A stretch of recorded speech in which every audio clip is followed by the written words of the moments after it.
We begin with breaking news on the search for the missing EgyptAir jet. Flight 804 from Paris to Cairo disappeared from radar overnight just as it entered Egypt's airspace. French and Egyptian officials say the plane with 66 people aboard crashed into the Mediterranean Sea. Greece's defense minister says the jet made sudden swerves before vanishing from radar. A frantic international search is now underway. CBS News aviation and safety expert Captain Sully Sullenberger is standing by. But first, we're going to go to Mark Phillips at Charles De Gaulle Airport near Paris, where the jet took off. Mark, good morning. Good morning. Well, the ritual of tragedy is being played out again, both here in Paris and in Cairo, as families wait desperately for news. The bulk of those on board were Egyptian and French.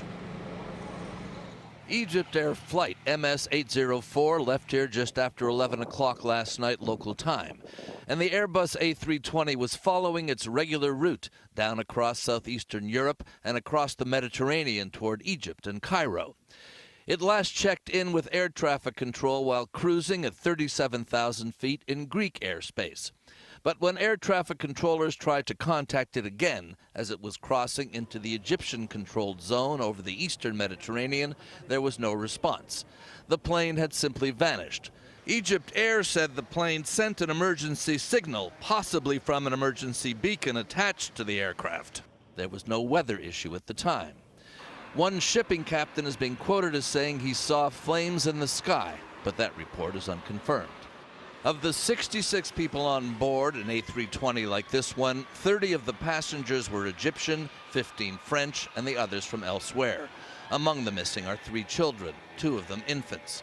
Both pilots were very experienced, more than 9,000 flying hours between them. As families gathered in Paris and Cairo, a search is now underway by air and by sea. Some debris has reportedly been seen. Ultimately, it's hoped the plane's flight data recorders, if found on the seabed, may provide clues as to what caused this crash. If it was a bomb, it could have been planted not just in Paris, but in Turkey or Tunisia, where the plane had recently been.